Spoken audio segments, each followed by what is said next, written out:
ito lang mga mi yung ginagamit ko kapag gumagawa ako ng ice cream na cup, lalo na yung vanilla. Siyempre, hindi mawawala dyan yung Angel Condensada. So, yung gamit ko dito is 410 ml at saka isang APC na 370 ml. So, dapat ay chilled siya overnight. So, pwedeng sa ref at least 8 hours or sa freezer at least 4 hours bago nyo siya i-mix. Tapos, nag-add lang din ako ng Enjoy Powder Mix o itong soft serve ice cream powder mix.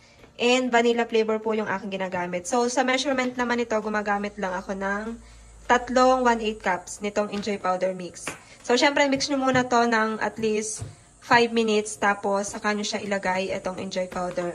Then, i-mix nyo ulit. So, sa ganitong batch or sa isang batch mga mi, nakakagawa ko ng 22 cups ng ice cream. So, sa hinge cup naman na ginagamit ko, ganito. Ayan, hinge cup to mga mi. So, ibig sabihin, yung pinakatakip is nakakabit na.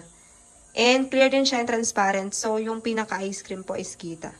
Eto, ilalagay ko yung yellow basket kung gusto nyo rin siyang itry. So, yung gamit ko po na size is 4 ounce.